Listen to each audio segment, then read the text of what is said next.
What if everything you know about supplement was backward? In this episode, we sit down with a scientist, holistic pharmacist, Dr. Stephanie Elle. We talk about the purpose of supplementation, the relationship of libido between men and women, and what to do when you don't have the drive anymore. Finally, EQ. Do you understand what it is? So in this episode, we want to understand more about intimacy, eating well, and also what's going on in your mental health, because you might get challenged. So are you ready? Welcome to the conversation. What are you craving tonight? Do you want to cook?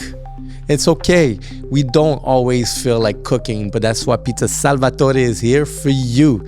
So tonight, grab your phone, go to the application Pizza Salvatore, enter your pizza of choice, chicken wing, poutine, up to you.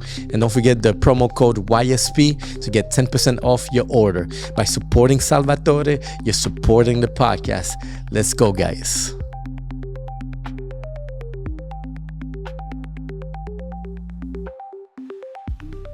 What's up, guys? I'm your host, Ray Antonio. So another Yellow Sea podcast, and my guest, you've probably seen her before, but she's back again. Dr. Stephanie Elle, a pharmacist, scientist, holistic professional. How are you? There you go. How are you? Welcome back. Been a long time. Thank you. It's been a long time. Nice to see you again. Thank you very much. Looking good. And I guess now we're seeing each other grow. So it's fascinating to see where people that are minded into their craft, where they could go. And I like to see where you are. And so that's why I brought you here again today. I needed to be up to date where what you are doing, where you're working. And obviously the knowledge you master, I think, is very important. And we need to spread that a bit more. For myself, at the same time, to understand really what am I doing with some of my practices in supplementation, but also like holistic approaches. So tell me, how's life? How's everything? Life is good. I'm still doing research. I do coaching a lot on a holistic standpoint. So everything from biochemical supplements, diet changes. And I do a lot of coaching on identity and relationships. So the intricalities and how to help people navigate their emotions throughout life. That's a big one. It is very intertwined. So I always start with the biochemical, and then I explore the environment because it has a tremendous impact on how people feel. I have so many questions about that. Relationships nowadays, because there's so many things that can just influence us on our mood. And I find, like, aside from the obvious social media one, which is like a big one, but food, air, like our environment as a whole. So those are points that I find interesting and I want to ask you about. So the coaching is really what's maintaining you. At this point. That's good. So still independent. Yeah. Didn't go back to pharma. I still work. I have my foot in the industry still. Like I work a few days a month in hospitals just to keep my foot in and see what's happening and keep track on the industry. But my main focus is coaching. So when you're in the hospital, like, what do you do? Like, and how do you feel? Like, because I know you have a strong opinion about the procedures and that side, but do you feel like you just, you do what they tell you to do, and you assist the best you can without asking too many questions? No, it's okay. I mean, in a hospital setting, it's different because it's an acute care. So people are not feeling well. It's not the time to tell them change your diet. It's going to work in a second. Sometimes you got to put that on the side, the holistic, and there's a place for pharma in the industry. So I've worked in intensive care units. There's people in ER. If you have an infection, it's cool. We could put a few things, but at this point you need probably an antibiotic. So there's a different way to perceive things. Obviously, my train of thought is different from what it was when I graduated. So it evolved quite a bit. It helps me see things in a different way, but I still apply the pharmaceuticals based on, so my studies are what I work with in terms of in a hospital setting. And when I coach, I combine both because I do get patients who are on medication who want to continue, some want to stop. I really follow the patient where they are. And based on that, we'll see what we can improve, change, adapt to make you feel better. Hospitals, like, what is the most common, let's say, sickness that you see? Because I've read recently that there was a big increase just this winter over the flu was hit hard, Quebec, for example.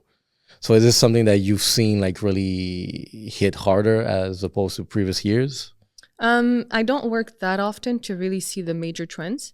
I did see the flu going up mainly, and it's like old people. It also depends on the area where the hospital is, because that has an impact. It depends on the weather. When it's rainy or anything, the hospital's more busy. There's a lot Oh, of yeah. trends that we see in hospitals. Christmas time and the holidays, it's Yeah. super busy. We see different trends, but yeah, it's very varied, again, depending on which hospital I would work at. So a lot of infections, a lot of acute pains. I get a lot of alcoholic withdrawals in the ER where I work. There's a lot of things. Mainly adults and kids. Mainly adults in the area where I work. Okay. It's not a children's hospital. If there's a child, they'll stabilize them and then send them to... Do you do kids, children sometimes, or just... a little bit, not a lot. Is it by discretion of the parent, maybe that?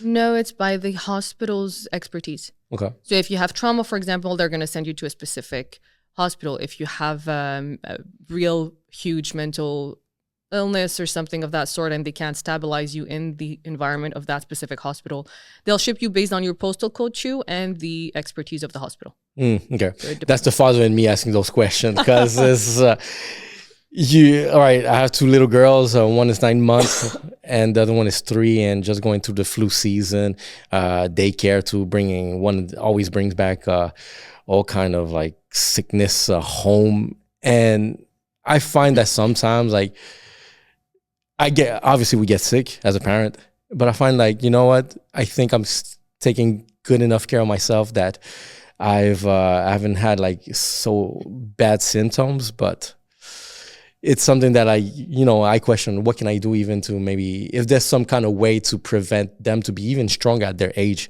They're still building tiny bodies and their immune system. And I find like, all right, do I need to give them more fruits? Are they eligible for vitamins and even protein shakes? At one point I was reading, should I give my kid a protein shake, or just like in a smaller dose for her in moments that she doesn't want to eat? Is this something that you're familiar with, or? So this episode has been brought to you by Middlemen.ca. So if you're looking for a suit for any occasion, whether it's business, anniversary, casual, or a wedding, go check them out. Middlemen.ca. Supporting them is supporting us. Let's get back to our show. I'd have to explore the protein shake per se. How old is she? 3 years. 3 years is a little young. I would focus on food. There are some multivitamins starting 2 years old. Yeah, we found some. There's different kids. types. Like the Flintstone typical one is not my favorite. It looks commercial. Huh? For some reason, since it's like the most commercial one, seems like a Kellogg cereal box. So, I mean, it's marketing. But it works, I would assume. Marketing works. Okay. The supplement that's 2 different things. Okay. I mean, when there's sugar in supplements, it's not something that I look for or that I recommend. The dosage make an impact. I've had children in my coaching practice. ADHD, wanting alternative to medication because the medication wasn't working.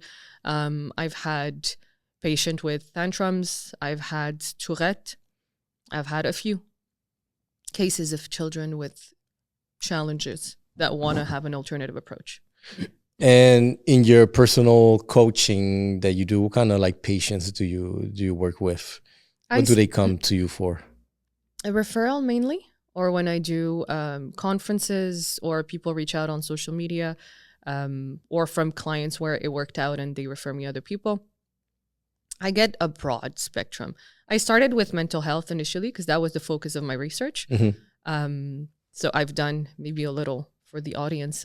I'm a pharmacist, but I've done my functional medicine, and I've been doing research for the past 6-7 years to find alternative ways with nutrient diet, supplements, vitamins, amino acids to alleviate some symptoms or help people in a different way, either as a complementary approach or for patient, depending on what they want, maybe an alternative approach. So I started with mental health, as I was saying. So depression, anxiety, panic attacks, burnouts, schizophrenia, bipolar. I've had a bunch. And at some point, I had alcoholics also that wanted a way to help them. And Some of my patients had other symptoms like eczema or other problems overall, and that would go away as well. So I'm like, okay, I start with mental health, but I'm actually addressing the body as a whole. So I started broadening my practice to more. I've had a patient with mouth pain and fatigue, and she went to see a doctor and she went to see a dentist, and nothing worked out for the past 6-7 months. They couldn't find anything. They did all the tests. Everything was normal. She came to see me, so I do a throughout analysis. I spend hours with my clients, follow-ups, and just to make sure that everything's okay, that they're not having any adverse effects for supplements, etc. And it went away. After 2 months, her mouth pain went away. She had other stuff that she wasn't even aware she had, and it completely disappeared. Do you analyze blood work from people and from there, like make your analysis based on other factors too, or? So most of them, I ask them to send me whatever they've done already in the past 2 years, just to have kind of a baseline to see if everything's normal, if they have anything with their kidneys, to make sure if there's an adjustment or different supplements I wouldn't recommend, if they have liver issues, if they have. So I really do a full analysis. As a pharmacist now, we do have the legal authority to prescribe a few things as a follow-up. If a patient is on cholesterol medication, I could ask and prescribe a follow-up for that to see if their cholesterol level is normal, and if not, then adjust according to the guidelines. Do you feel like where we are here in Canada, people are healthy as a whole? I think people are trying. I think health is a very broad word, and a lot of people don't really know or understand what health means. And that's why I'm not a fan of anything that is a guideline and that tells people what they should do per se. And I think everything should be personalized, which is not necessarily the case right now, and what I'm trying to bring forward at this point. So do you think that's going to be your life work on trying to like find these personalized solutions to people, but in a way that you can deploy it at large? Because I would imagine like it takes time, like follow-ups and things like that. And now, let's say with technology, with AI, are you using AI to try to help you find or accelerate answers? Well, a lot of my research has certain trade secrets and IP, so I don't put that in ChatGPT, for example, because then they take everything. So I've been working on a few things to help me. Like I've developed a process to ask my patients questions. It's not available online. It's not going to be something, because even if I put it there, I would have to explain it to people to tell them how I came up with it for the healthcare providers to understand it. So I'm working on a few courses eventually to have other people help me out, see other patients, because the approach that I have and the understanding that I have is a little different from the commonalities. I'm a little bit in between like pharma and understanding naturopathy and a bit of everything. I kind of take whatever I feel makes sense, and I question a bunch of things too. So. Yeah, it's funny because there's a meme that I've seen recently, probably you've seen it too, but it says, get healthy now because your doctor is on ChatGPT. I know a lot of doctors who use ChatGPT. I think everyone is start to use it, which is yeah. It must be effective some kind of way, but at the same time, is it biased? I mean, we've done tests. I've done tests. It's not going to tell you what you specifically need and if it's appropriate for you. It's going to tell you, for example, if you go and you ask a few things, it might bring up a few supplements, but if you try it, is it really going to work on you? And is it safe for you? And is it going to do what you're really looking for it to do? So there's the marketing that's on the bottles, and then I come and I assess whether it makes sense. Like sometimes there's things on bottles where I would use the supplement for maybe something else. So it depends. When you really understand the core of the biology and you could explain it with different scientific evidence, obviously, like it's science-based what I do. I look at research to understand what happens. And that's where pharma really helped me a lot. Because I look at action mechanisms of medications. I look at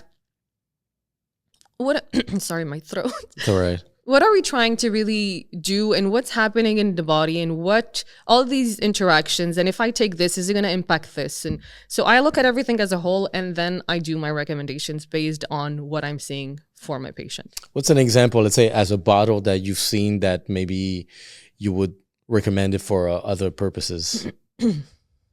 I'll give you an example I wouldn't recommend. Like if you have kidney stones, I wouldn't recommend you a vitamin C. I've heard that one. That could be making it worse. And there's different types of potassium you could use then. And is it the citrate at which dose? And could you use it if your kidneys are functioning well or not because you have it's more complex than people make it sound. And if it works, like I don't come and intervene. Mm-hmm. But you can't be taking a supplement for a super long time and thinking it's not doing anything because it is impacting other biochemical things in your body. How do you know that a supplement is working and suiting really what you need for, like, because I find like, all right, I've been taking supplementation for like now one of our sponsors, Shop Santé, for example. So I'm all deep into the supplement, and I came in there thinking that I knew supplement until I started receiving, let's say, a bunch of supplementation, and not to take anything. Like I started more like educating myself on really what some of them do, was the purpose.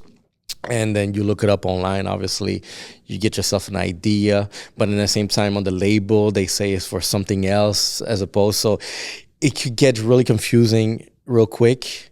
But I've been testing few things, and I think that I've realized some of them that suit me a bit better than others. But the one that I find that suit me better, I'm not sure if I have an indicator of myself, like maybe my mood, maybe my immune system, maybe like the fact that I was mentioning about my kids. I find that my symptoms haven't been as hard catching the flu as previous moments because I've had an intake of a bunch of multivitamins and things like that. Is that the type of effect that you can expect to get when supplementation work? It's a good question. It depends why you're taking it. It's doing a lot of tests. It's cool because you're testing, mm-hmm. So you're overly aware of what's happening in your body, which I highly recommend. If you're taking it for your mood, it shouldn't make your mood worse, right? If you're taking it to not get sick, or if you're sick, you want to feel better quicker, then that's going to be the result. If you're taking it for your gut health, then you shouldn't be feeling worse. I tell people to follow their symptoms a lot and how they feel, and that would give you an indication. If you're not feeling anything, it doesn't mean it's not doing anything. Some supplements do take a little bit more time to make an effect. And some of them also on a long-term base could lead to different imbalances later on as well. So you have to constantly be aware and always consider that either a supplement or diet or a specific type of food also could lead to different symptoms. I feel like I take it just to remove, let's say, just not to feel any kind of pain, for example, or any kind of like weaknesses, I can say. That would be the reason, just to, take away the negative and let me be as performant as I can. Let me ask you a question. There's a supplement called Trimag, so it's magnesium. Mm-hmm. So Trimag, I guess, is 3 types of magnesium, mm-hmm. That's right? Probably, I don't, there's 29,000 supplements. All right, so to just tell me the name, I would have to look at the ingredients. All right, so maybe we could look into it, but it's magnesium. Okay. And by my coach, he told me take it at night because for some reason make you sleep better, mm-hmm. or whatever. Mm-hmm. I've taken it and I felt like the sleep have been weird.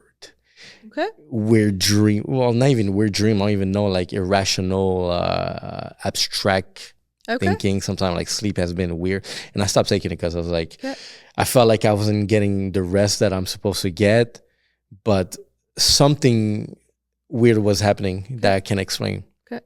Is it something that you've heard before about magnesium?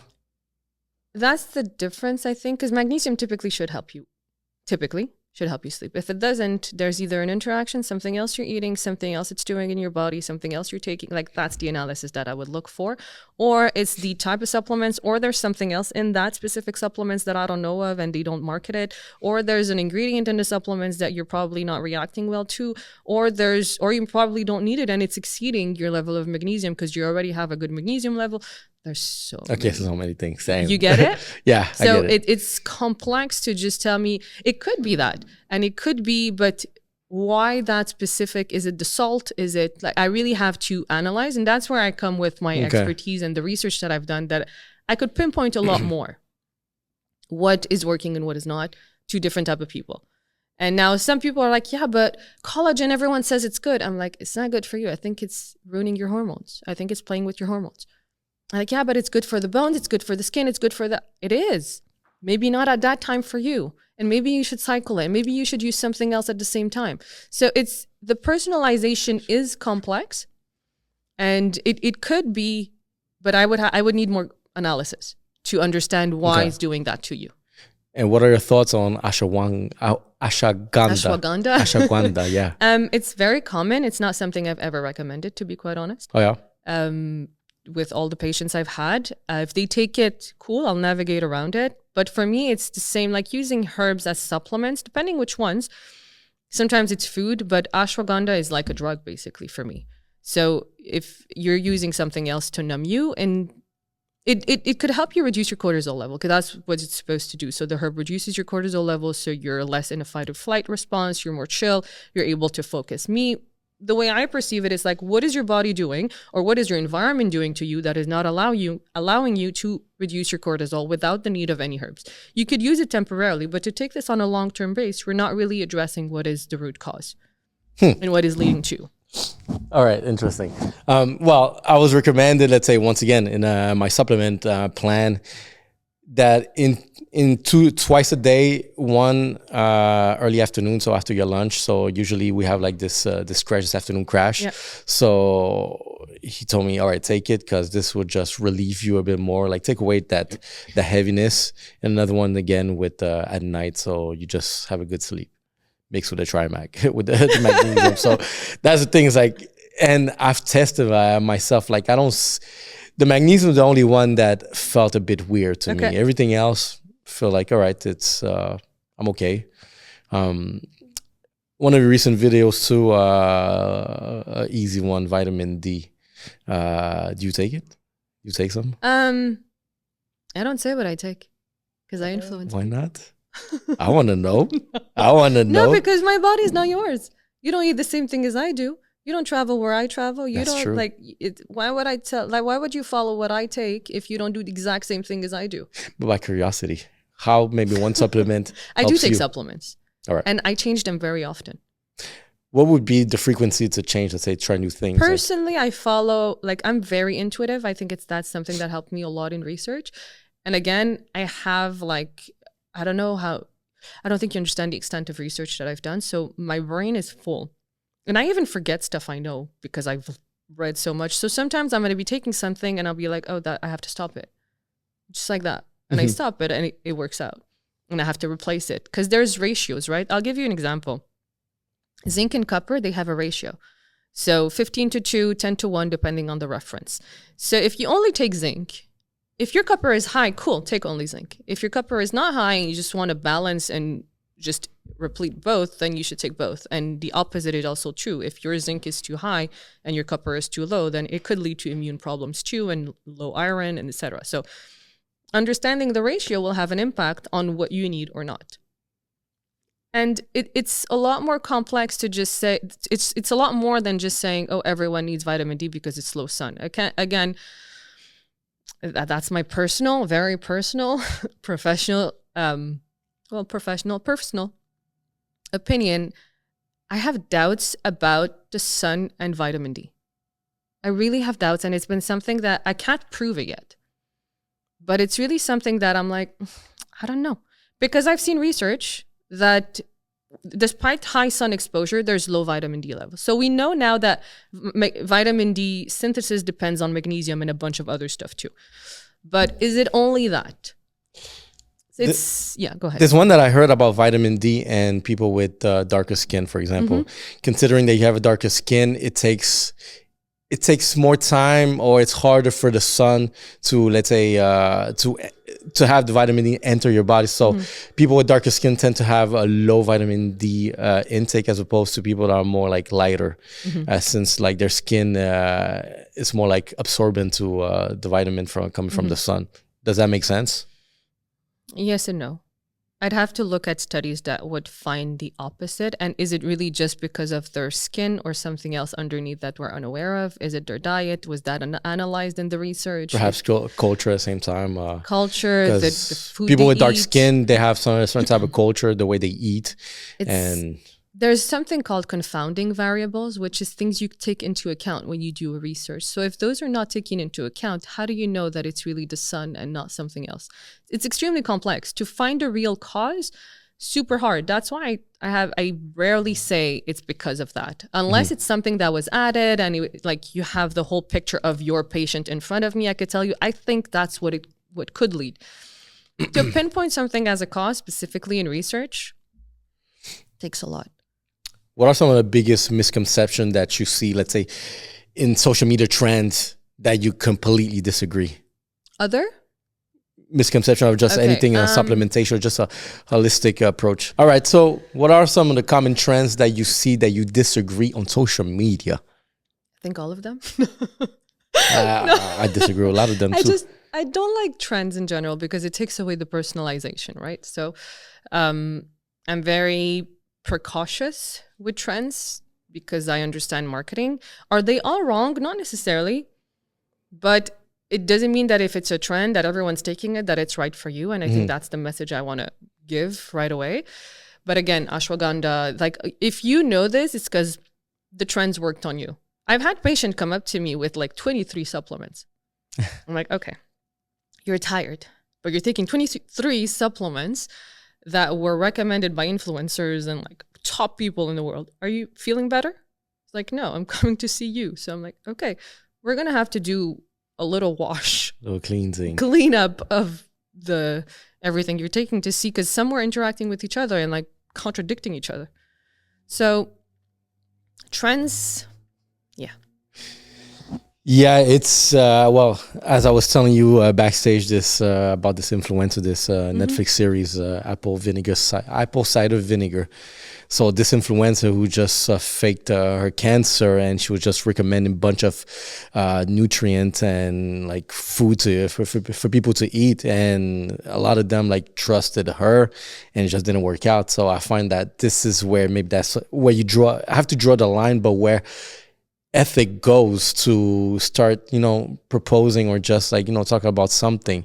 And that's one of the worry that I had too. Like at one point I was asking myself, like, I don't want to push too much supplements, maybe even some that I do not understand, because at the same time, like if someone going to really pay attention to everything I'm doing, not going to work out for them, and then this kind of impact my credibility. And that's where it's like really touchy, like really, up to what point, you want to do good by proposing something that works for you, but without, having to impact other people negatively because, hey, no, that shit didn't work on me. I mean, genuinely, I think, hopefully, I think a lot of people are trying to help other people. And a lot of people are trying to make a buck also. Yeah, that too. So I think just by adding that it may not work for them, like you kind of add this disclaimer, you're doing that. But at the end of the day, everyone's responsible of their own health. Like the influence is a fact. And that's why I do coaching as well on the mindset to help people get de-influenced and understand their body rather than just watch someone else tell them what's right for them. But yeah.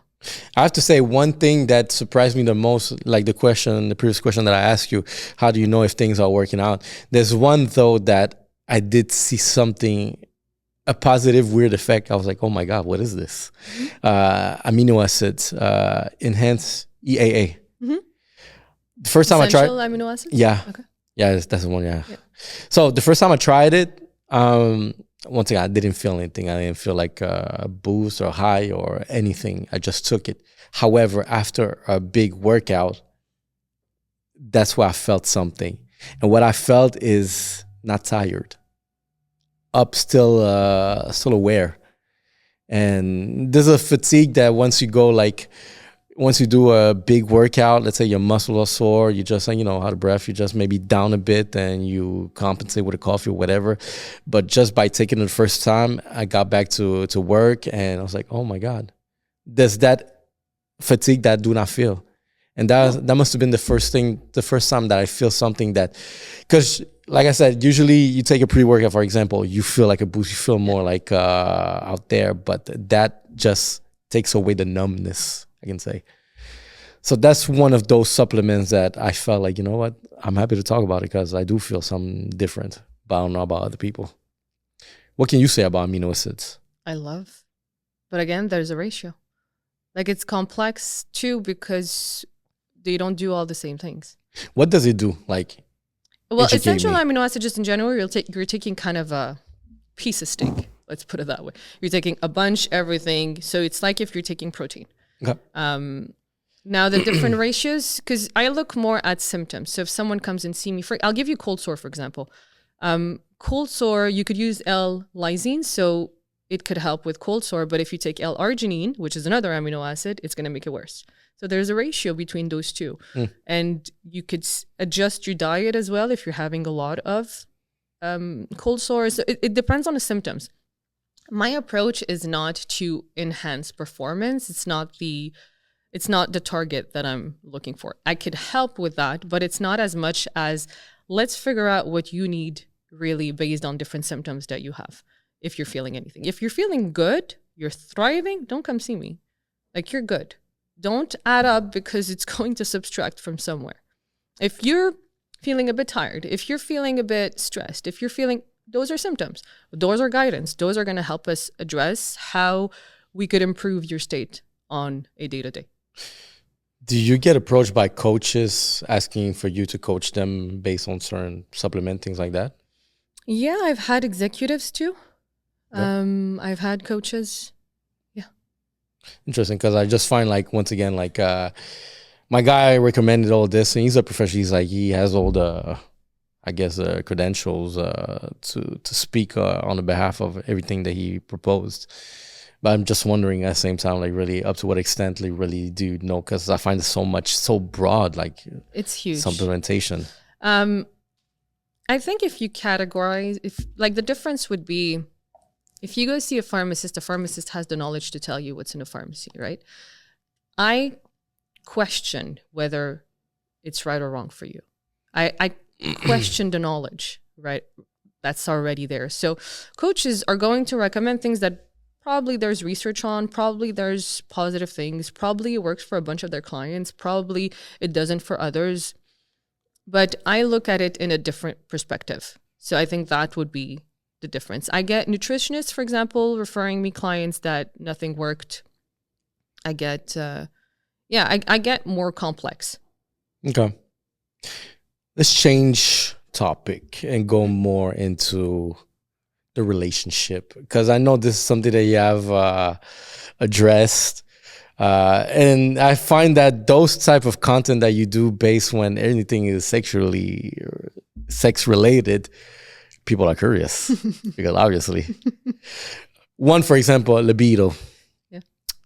Do you find that you get a lot of people approach you, question you about that in private? Let's say, how can I get my libido higher?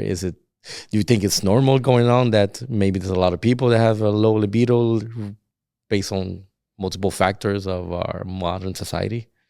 Men, women, any? Let's go with men first. Men? Yeah.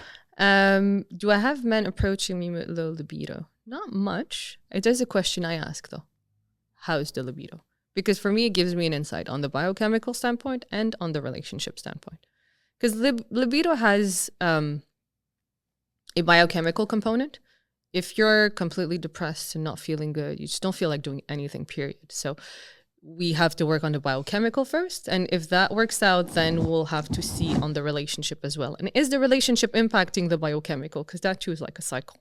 So we got to look at both. But libido for me is an indicator of the biochemical and the how well you are in a specific relationship, if you are in a relationship. So could it be, all right, so the first thing you mentioned, so it could be maybe based on the relationship that you have that maybe you don't have this interest. Well, or lack of libido means pain. Oh, yeah. Yeah. Pain. Because desire is the opposite. So if you have pain, you don't want to go towards that person. And pain is mainly emotional. So if the person's not listening to you and they're distracted, it is painful for you because maybe you crave attention. So on a long-term basis in a relationship will reduce your desire for that person sexually. So you just get numb. You get numb or you don't understand why you don't feel like it. And that's what I try to bring into forward to people within their relationship. I'm like, there's a need that is not being met. And that's what you have to work on if you want to work on the relationship. Okay, interesting. Because sometimes, let's say, some people will feel like, and I had discussion with people too, like some telling me things, asking we're guys, we'll be around the table and just, start asking random questions. Do you feel like that too about? And someone had addressed like, I don't feel this excitement, and however my partner wants it, but maybe I'm not just drawn into her. So that would be maybe something that you mentioned here based on the relationship. So why is he not drawn into her? What is she doing that he's probably unaware of that hurts him? It's sometimes it's not that the person is screaming or throwing a tantrum. Sometimes it's micro things that they're doing or not and that they need. Would confidence be something too? Yes. As you're less, confidence increases attractiveness. It's a good question. I'd have to think of other scenarios. Let's say, you got ED. You're a guy, you have ED. And Erectile dysfunction? Yeah. Mm-hmm. Why do you have ED? All right. Why do you have it? Like, is it normal? Because I find that right now we see a lot of Viagra, Cialis, for example. Mm-hmm. I find that's very popular. Like whoever invented it, he's making money. Because you solve like you solve a problem, but deep down, is it really because you have an issue of just getting it up, or it's more underneath? It's always underneath. It's always underneath. Do you think that pharma is, how can I say it? Do you think like that, let's say, erectile dysfunction has become a business in which we want to keep more people in that sphere because we want to sell more? Everything can become a business. Is there natural ways maybe to prevent? Yes, I've helped people tremendously change. How?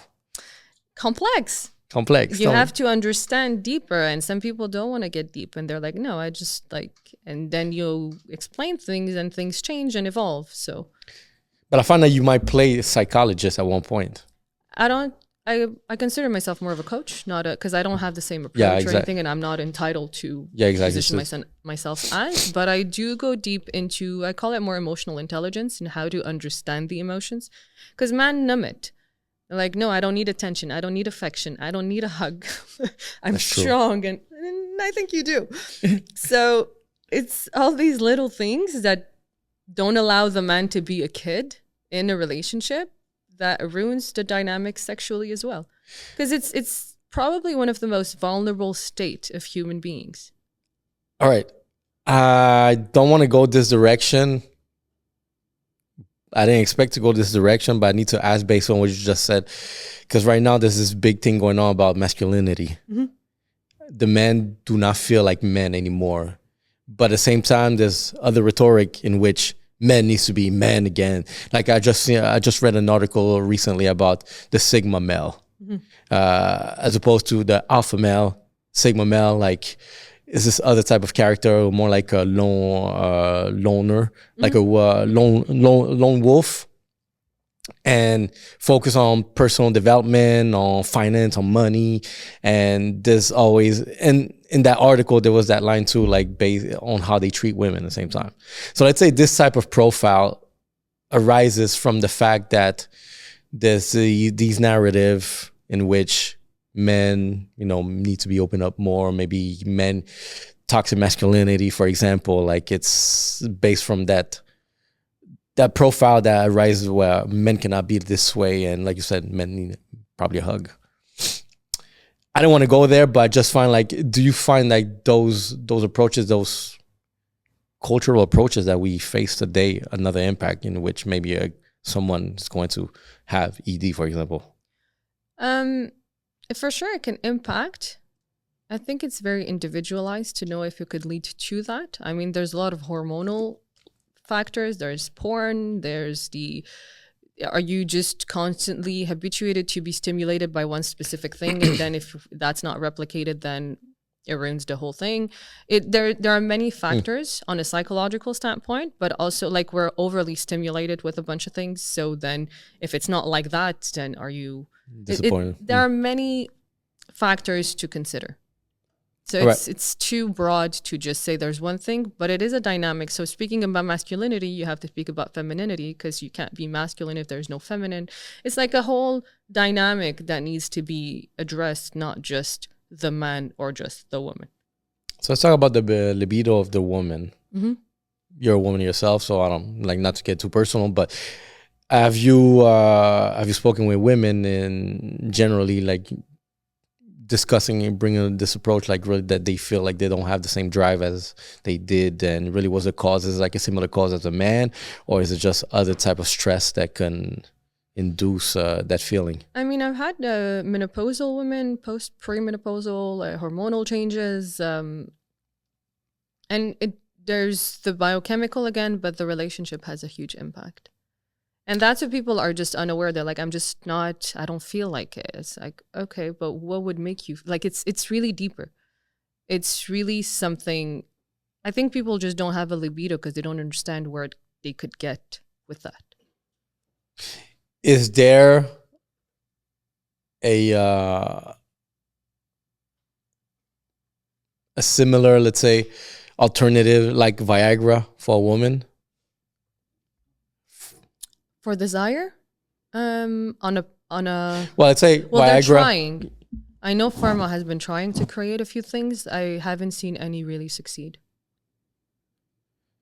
Because I guess all right, because let's say a guy that can't get it up. I'll just pinpoint one thing. Viagra doesn't change your desire. Viagra makes you, we know what it does, but that's it. It doesn't make you want more. So the desire is not the same as the I get it. No, 100%. I agree on that. And what I'm trying to say is that, all right, you take Viagra, and based on your experience, you know, like you have a hard time getting it up. It gets up now. Get a certain boost of confidence now. Okay, I'm ready. I could go. So that might drive like some kind of spark. And it drives like, I can understand. I know what you mean. It's like more of a confidence thing, but then we have to work on the confidence from all other perspectives. So Viagra is just like a it's not going to boost your confidence. You don't just pop the pill and become confident. It just doesn't work that way. So let's say if taking this direction, if let's say Viagra gives you the confidence and make you like temporarily, then can we say that it could be similar for women too? Maybe it's like a confidence. Yes. Confidence will impact your own personal desire, your own personal pleasure. Is there any prescription, any medical thing? No. That's that work. Boost confidence? That's mental work. So that's mental. Yeah. So that's just, all right. So I mean, it could be helped with a bunch of things. I mean, a lot of men too are taking a lot of medication that are impacting that. So we do see a lot of adverse effects of medication that impact that. So you have to take all of this into consideration before just saying it's a trend. Like, where does the trend come from, and is it the same for? It's complex again. Can you relate trauma to lack of, let's say, confidence, or just like the libido? Absolutely. In which way? Like young trauma? Well, trauma from, let's say, past experience that you haven't found yet, or just that you understand? I mean, I was writing a book, which I finished, but I'm not published yet, about love, fetishes, relationships, identity, sensuality, sexuality.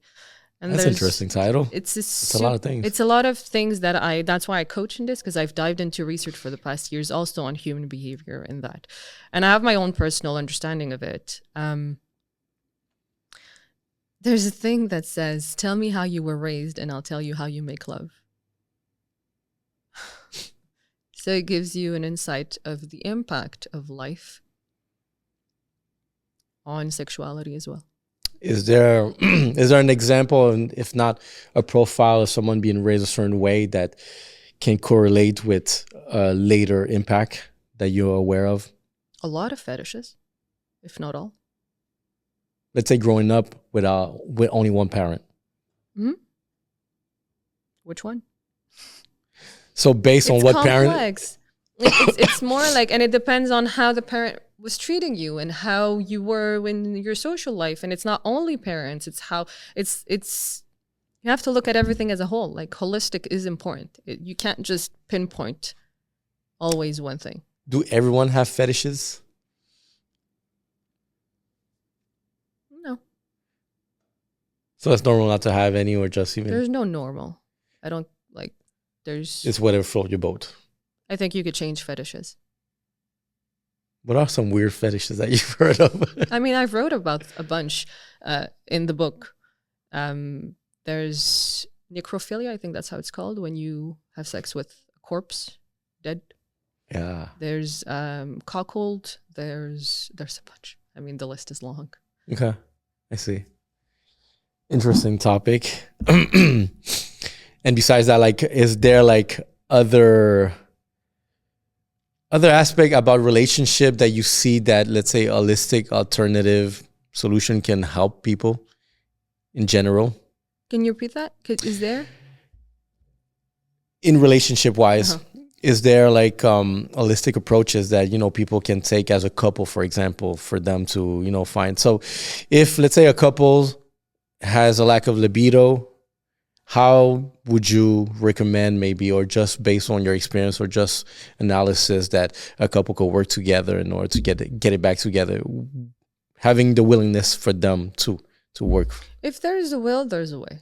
If both are motivated and want to work on it, there's a very higher chance that it can work. If you have the right tools and you listen and you work on it. All right. Hold on, I have a question. I'm just trying to... Is there a topic, something that you would like to bring about this subject? About this subject? Yeah. No, I mean, I don't speak about it a lot on my social yet because it's too personal. No, I'm willing to publish the book. I'm looking for an agent. I want this one to be bigger, so it's more of because I think it could impact more people. Mm-hmm. But a lot has to do with identity and relationships and how to like one with the other. So it's a deux tomes. It's like 500 pages of understanding of all the intricalities, conflict, understanding, changing perspectives about, like, I changed a lot personally as well. So I practiced, I explored, I mean, when I was dating, I was meeting people just to understand and really explore. I interviewed couples. It was a fun journey to really get deeper into understanding human relationships as a core. How has your perspective, let's say from before when we met the first time till now, towards the human relationship changed? Have you discovered new things? I understood a lot about myself, mainly, and it gave me an understanding about others, because when I'm able to help someone, I could really relate to the feeling very often, because I dive into my emotions. I feel something, I'll be like, okay, time to figure it out. Sometimes it takes me an hour, sometimes it takes me a week to understand why am I feeling this way. And then I could help people a lot faster and easier to understand their own. Have I changed? Tremendously. From my personal and professional experiences, from the clients I've seen, from the changes. So a lot in my belief system as well, in the way that I perceive mental health, strength, mindset, a lot in a matter of 2 or 3 years. Are there certain bias that you've changed completely from before till now? I think the aspect of spirituality changed a lot in me. I'm more into human connections and emotions. But there's always a factor of the intangible that we can't necessarily explain. I think I see it differently now. Because I've had patients speak with God, for example. I've had patients hallucinate. And at some point, you're like, okay, it could be true or it could be wrong. But at this point, you can't eat. So how is that relevant? How do you bridge the spirituality with what you know? I think what helps is giving kind of solace and making people feel a bit normal. That you're not the first one. Like, it happens quite a bit that people see things and hear things. And so I saw research and they said close to 25%. So that's 1 person in 4 that has been through an experience of hallucination, hearing things, seeing things, feeling things. And so it's more common than we think.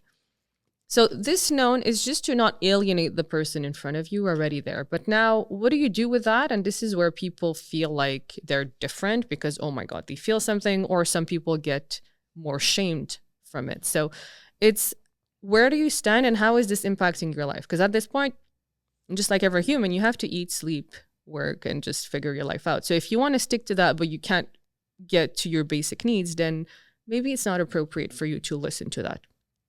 And it depends on the state of the stress as well. So this has been brought up a lot in research. So the level of distress when you're experiencing these things has an impact on whether or not you're able to manage it or not.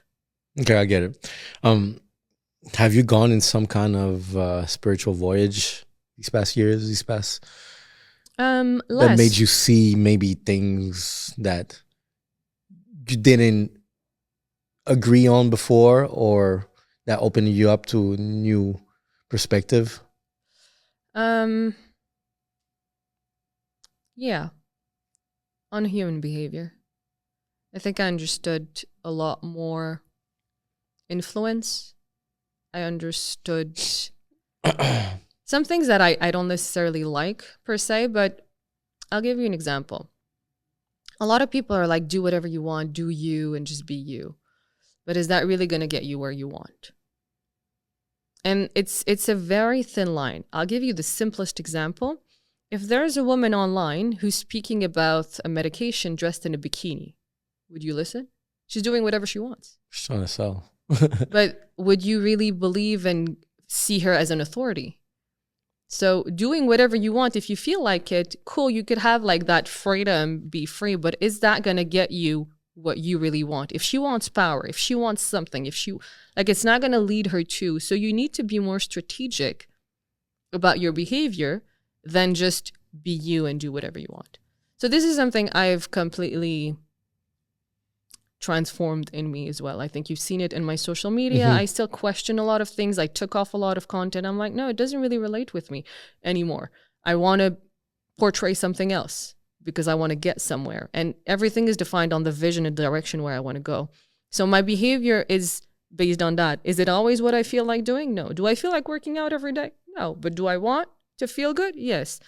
So it's not always what you feel like doing or what freedom. And there's the concept of freedom is something that really changed in me as well. And the concept of humanity. I was in grief 2023, when I was kind of finishing my book, I was in grief of the human race. It's just like, this is humans. It just like, and by being in grief about humans, I was grieving my own self. So it was it was weird as a feeling. And I went to see my friend who's a psychiatrist, and she compared me. She's like, yeah, Carl Jung and this and that. And they explore these things in a philosophical way. But when you start really deepening the understanding of humans, it changes your perspective on a lot of things. I had a similar feeling working in this world of media, of content creation.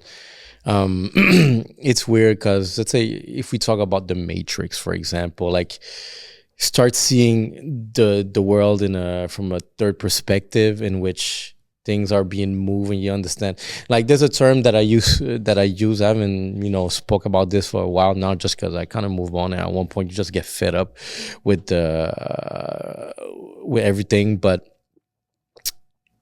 I don't know if it compares to what you're saying, but at one point, I'm consulting with people who wants to do content and why they want to do it and things like that. And a lot of the arguments or really reasoning people's goals is, I want to be famous. I want to be this.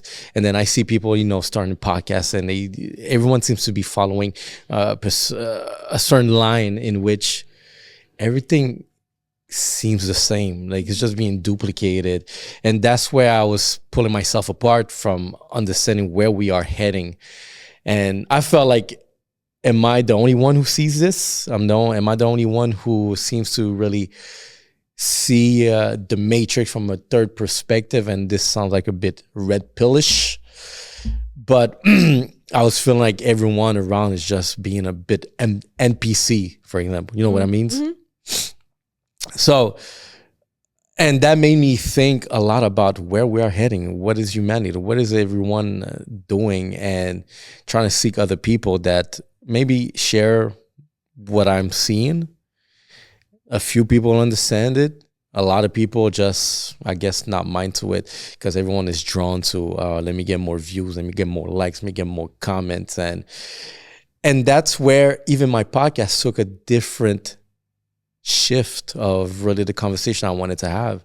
I think at one point I was having a conversation that, I think I've been through that you're chasing clout. Mm-hmm. And you can't come to realize at one point, like, it's not bringing anything. Yeah.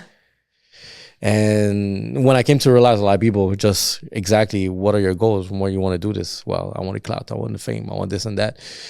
And that's why I started to retrieve myself back where I can't go that direction. And a lot of things changed from my perspective from that shift, maybe like 2023, 2024, around maybe 24. I think that's where things were getting all crazy. And even now I'm even deeper into, shifting completely the conversation I want to have, what I want to bring to the table, and what I want people to listen to. And I came to realize that the conversation that we're having is not going to be the most listened to, but only a key few individual will understand really what we're trying to say and really what was the conversation about and where we want to go, and the community building behind that. But as a whole, I was looking at the society like, oh, are we going the right direction? And I have kids. So I have to think about really, what are we bringing to them? Are you planning to have kids in this? Mm-hmm. I mean, I'll work on being the biggest influence for them. Yeah. So I think when you build that kind of trust and influence with your children, because that's the goal, I think then hopefully.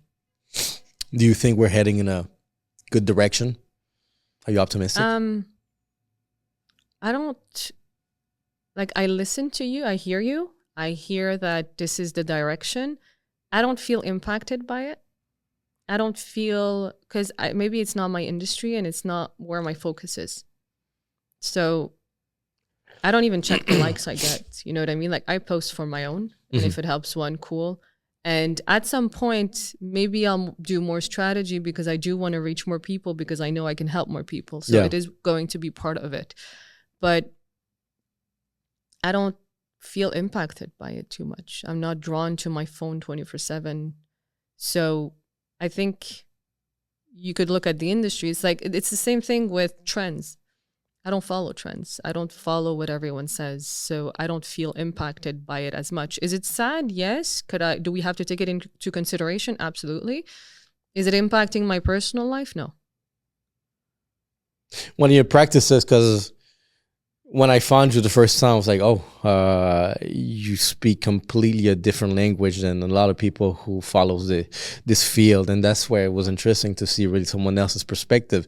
At the same time, someone else challenging a lot of things going on. So that was something that attracted me to you, to even understand. And I think I shared with you multiple times, like, I love the fact that you question everything. I appreciate it. Thank you. And considering that, I do find that maybe that could be something valuable for you to maybe work to fine tune in which you can reach other people. Because I think there's a lot of people that can benefit to understand me or even have similar question. Because I support there's a few things maybe I didn't support, but I still support at the same time. Just the fact that you're just challenging something. I just love people that challenge the system, for example, and but keep doing what you're doing. I think there's definitely going to be something out there valuable for you. Where are you seeing everything, like your project? Where are they heading up to now? Well, I do have a few things in the pipeline, but I don't disclose that yet. So you'll have to follow along. It's okay. Do you have another book coming out? At some point. I mean, I fine tune it every now and then, but yeah, hopefully soon. Well, because I know when we met, right, I got your book. I think you released another book after. I have 3. You have 3? Published. So do you still write as often as before? Yeah, I mean, writing is my art, really, more than just a work. It's my way of expression. It's the way that I understand. I have journals since the age of 8. I write a journal probably a month. So I do write a lot. It's my way of understanding my emotion, what's happening, how I perceive things. Sometimes I'm just too emotional and I shouldn't make a decision. I just put it on paper to express myself without making a business decision out of it. So it's more of a way of expression than my work. What kind of feedback have you gotten from your book? Because I know there were some topics were controversial. So have people challenged you on certain things that you said or just whatever? I haven't had challenges. I had one on Amazon, but I won't get into that. Not worth it. Someone I know. So okay. Even better. But in general, people appreciate the vulnerability I share. So I wrote these books without any real intent. And I'm like, if I could impact one person, cool. And I changed throughout. Do I relate with everything I wrote in my first book? Not necessarily. But if it reaches someone who's at this stage in their life, then be it. And they'll see me now and they'll see the evolution. So I don't have to go and change constantly. I just keep on evolving. And people follow me. I'm pretty public on social and everything. So they'll see on their own the evolution from the author. Are you still working on supplements? You had a brand? No, stop that. How come? What happened? It's too hard to... No, not necessarily. It wasn't as like I didn't have the marketing budget to compare, and it just wasn't aligned, to be honest. Like if you want to have a supplement brand company, you have to push and make sales, right? On a business standpoint. And I was not the kind of person who was going to come and say everyone needs collagen. It doesn't align with my way of work. So it didn't feel aligned. So I'm good at sales. I'm good at selling something I would use, and I'm good at selling something that I truly believe in. That didn't feel aligned because I couldn't sell it at scale. And I did think about you when I started the collaboration with Shop Santé, for example. I was like, hey, you have a brand. Maybe like that would be a distribution channel for you that could be interesting. Eventually, there's other stuff I'm working on. We never know. Just maybe wasn't the right tools. Let's put it that way. All right. Well, I got to discover collagen because of your product. And talk about collagen, for example, like, because I've tried it, but then the more I was reading about it, I felt like maybe it's not for me. What are the main benefits of it that you can expect? Because I saw skin, nails, hair. Exactly. Gut sometimes. Mental for some. Okay. Hormones. But it's something that we have, right, inside of us? It's something you have. I mean, it's broken down, and then it's like the amino acids that build the collagen, basically, that you really take. For collagen to really be effective, you need vitamin C. So if you're deficient in vitamin C, for example, it's not going to really work. So there are other factors to take into account whenever you take a specific supplement, because they work in combos, mainly. All right, interesting. Well, Steph, it was nice seeing you. It's nice having you, exchanging with you, and it's good to hear really where you are, and I want to follow up on really where you're going with everything. I'm curious about your projects because I know you mentioned them before that you had them. Now it's just like seeing where it's going. And all right, there's maybe one thing too that I want to add to this. I've seen some videos that you've been working on another platform. I think it's called Warrior. Oh, yes. Warrior Growth Academy. Yes. What's up with that? It's a friend who's a founder.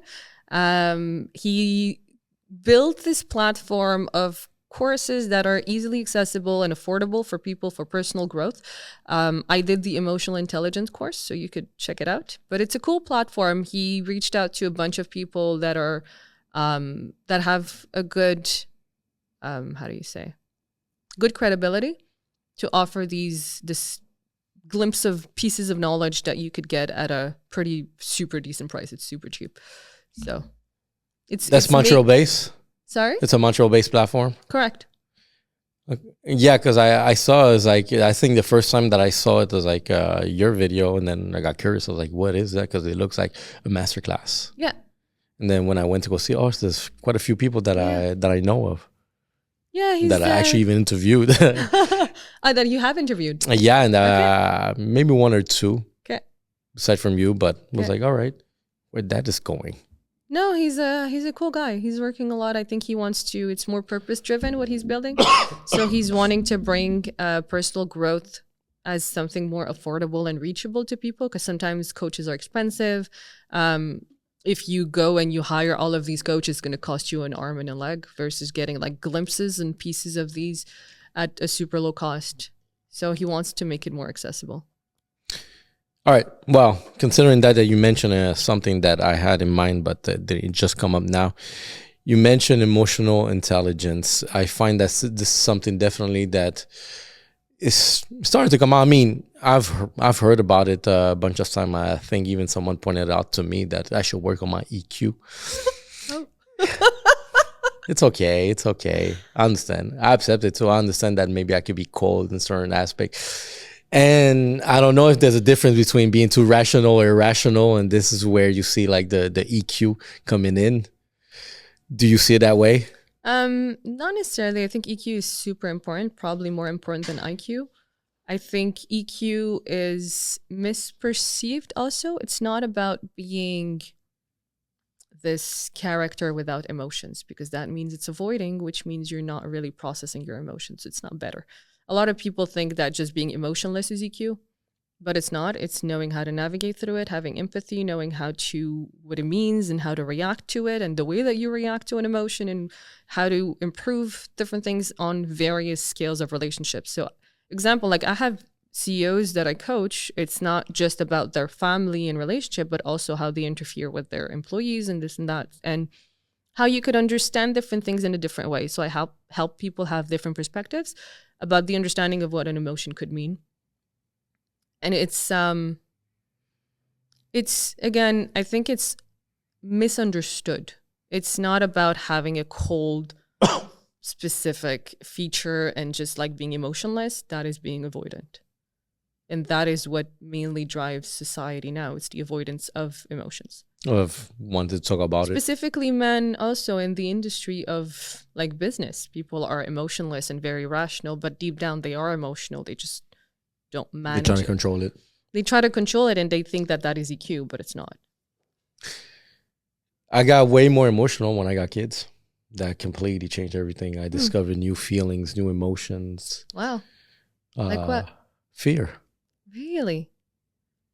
What are you scared of? At one point, I guess in my life, you walk your head up and you walk like you're invincible. Mm-hmm. Like you could do anything and you have nothing to lose. That mentality doesn't exist anymore once you have a kid, because you feel everything you do is for that person, that little person that look up to you. Mm-hmm. And like, you're just scared of just see any scenario like of something happening to them. And that's where you discover, I guess, I don't want to say weaknesses, but a soft spot of vulnerabilities. Yeah. Okay. Of really how you see things, like, and you start to understand really how your parents acted towards you on certain things. I'll come back later, don't forget to call me, or things like that, once you have them, because you feel the same way. Did you see that impact you in other spheres of life? Let's say if I take the professional side, it gives you the way more resilience to, as an entrepreneur, for example, a business owner. you're more resilient and more focused on your goals because you want to succeed. You want to bring the prize at home because it's no longer about, let's say, feeding your ego, but it's about showing, it's like bringing something to the table for the next generation, but at the same time, giving them something to look up to. And that has helped a lot. Relationship wise, like I said, I'm much more open. I think I will be more open to tearing as before. You just try to hold it, just I'm a man and things like that. Now before, like, fuck it, you watch a cartoon, Disney cartoon, and because you see like the individual, let's say, lost a parent. Okay. Lion King. Is that something you experienced? I have. Sorry. Yes. Well, yeah, in the past. Something that I live with, but that experience lives along with you, and that's what I was meaning. That's what I was saying about you have nothing to lose. You do things and whatever. If it ends, it ends. But now, like, it cannot end. Like, you want to be present still in 20, 40, 60 years. Still want to see you're giving something you never received? Yeah. Wow. Exactly, because you want to share something about that I've noticed about your social media and a relationship that I saw, that you seem to have a close relationship with your father. You posted it a few times and I noticed, oh shit, that's so cute. Very close to my mom too. And I point out the father because obviously I'm a father now, but I think at one point, I posted something, I saw it, like, it's nice to see really that you look up to him, you have that tight relationship. And I think once you posted something, I don't know, and to my mind, it just came to me, and thinking about my relationship with my daughter, like, oh shit, I look forward for my daughter to be in her 30s and just call me, hey dad, you want to go eat dinner? Just invite me, things like that type of relationship. So, but once again, like, this is where having kids brings you this new vision of, you want to reach that age where she's going to be that age and she's going to call you. She's going to invite you to go grab something to eat because she wants to talk to you because, hey, you're everything to her. And that's something at one point, like, I didn't see myself as going that, like I said, if it ends, it ends. Only because death, I guess, was upon something that I've known before. So come to realize that, age is a number, and just do everything that you can as much as possible now so you don't regret. So if you were to die, well, hey, I did everything I could. Yeah. So, yeah, that's where... relationship with my parents is something we constantly work on. It wasn't always easy. It wasn't always pink. It wasn't... but both were willing to work it out. So both, to this day, they do effort. And they're still together? No. No, they're not. And it's just the relationship I have with my dad and the relationship I have with my mom has been something that I changed completely too. Like, my mom still tells me I changed probably 360. So I wasn't the person who I am now. Did they split while you were growing up or more I was adult? 14, 15. So my prime adolescence. So you just went ape. It was, you don't really realize on the spot, but as you grow, you understand maybe the impacts. But I think it was a positive thing. I think it was better off for everyone. Do you see them more like happy? Both, yes. After that, like...